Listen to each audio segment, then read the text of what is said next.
Hello, how are you, everyone? Hopefully, everyone is well. Today's topic is আপনারা যারা language প্রোগ্রামে আসছেন বা আসবেন, ওরা ল্যাঙ্গুয়েজ প্রোগ্রাম থেকে কিভাবে পার্মানেন্ট রেসিডেন্সি পর্যন্ত অথবা ওয়ার্ক পারমিটে আপনারা পরিবর্তন হবে আপনার বিষয়টা।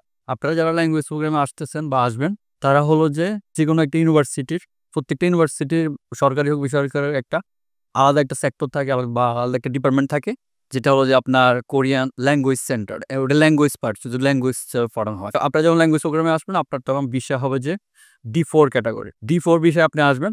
আসার পরে আপনি এখানে আপনার ল্যাঙ্গুয়েজটা প্রোগ্রামটা আপনার 6 মাস থেকে 1 বছর এরকম নরমালি হয়ে থাকে।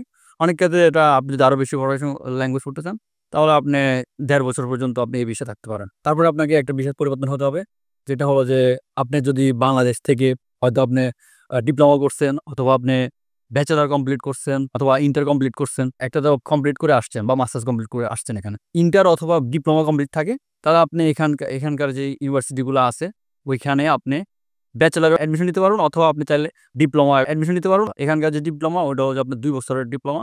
আর যদি ব্যাচেলর করেন তাহলে 4 বছরের। তো আর আপনারা এখানে কোরিয়ান ভাষায় আসবেন, মানে কোরিয়ান ভাষা পড়াশোনা করার জন্য আসবেন। তো সেক্ষেত্রে আপনারা যারা আইএলটিএস করে আসে, ওরা হচ্ছে ইংলিশ ট্র্যাকে পড়াশোনা করে।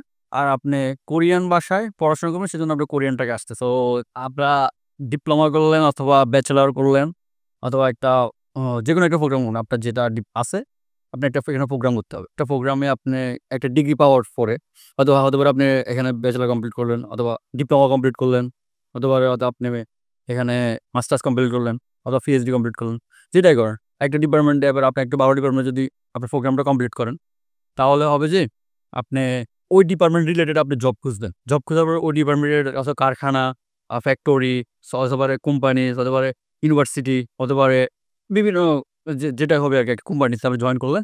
জয়েন করার পরে ওই কোম্পানির মাধ্যমে আপনি ভিসাটা চেঞ্জ করতে পারবেন। ভিসা চেঞ্জ করে তখন আপনি ওয়ার্ক পারমিটে যাইতে পারবেন। আর অথবা আপনার পড়াশোনা শেষে আপনি যদি অনেক টাকা থাকে, অনেক পয়সা আলা হন, এমনকি আপনার মাইন্ড যদি বিজনেস মাইন্ড হয়, তাহলে আপনি ব্যবসা করতে পারেন। তো বিজনেস করতে পারেন। বিজনেস করলে আপনার বিজনেস বিষয়ে আপনি পরিবর্তন হতে পারেন। বিজনেস বিষয় হলো যে আপনার D8 ক্যাটাগরি। আপনারা ল্যাঙ্গুয়েজ প্রোগ্রাম করলেন 1 বছর। তারপরে আপনারা প্রোগ্রাম করলেন ডিপ্লোমা হতে পারে, ব্যাচেলর হতে পারে, মাস্টার্স হতে পারে। তো একটা প্রোগ্রাম করলেন, এটা 2 থেকে 4 বছর। তো ওই প্রোগ্রামটা করার পরে, এটা ওই ডিগ্রিটা পাওয়ার পরে আপনি তখন ভিসা চেঞ্জ করবেন। তখন এবার আপনি বিজনেস ভিসা চাইলে আপনি D8 ক্যাটাগরি ভিসা যাবেন। তারপরে আপনি যদি বিজনেস ভিসা না যান, আপনি যদি ওয়ার্ক পারমিট ভিসা যান, তাহলে E7 ক্যাটাগরি ভিসা যাবেন। আপনি যদি জব চার্জ করেন, আপনার জব সার্চিং একটা বিষয়, বা স্টুডেন্ট অবস্থা নাই, তখন আপনার ভিসা লাগবে যে জব সার্চিং ভিসা। ওই যে জব সার্চিং ভিসা বর্তমানে 6 মাস করে দেওয়া হয়, সেটা হলো যে আপনার D10 ক্যাটাগরি, D10 ভিসা। তো তারপরে আপনি এবার E7 এর পরে আপনি এবার F2 জন্য আবেদন করতে পারবেন। মানে কয়েক বছর থাকার পরে, এখানে কাজ করার পরে কিছু পয়েন্টের ব্যাপার-স্যাপার থাকে এখানে। ওইগুলো পয়েন্ট মিলে গেলে আপনি তখন F2 র জন্য আবেদন করতে পারবেন। তারপরে হলো যে আপনি F2 র পরে আপনি F5।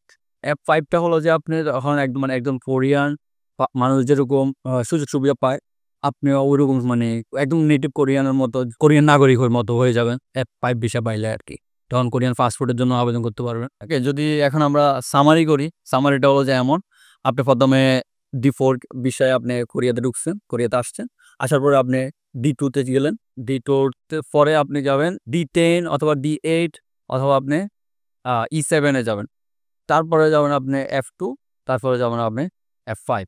তখন আপনি কোরিয়ান নাগরিক। তো ঠিক আছে, ভালো থাকেন।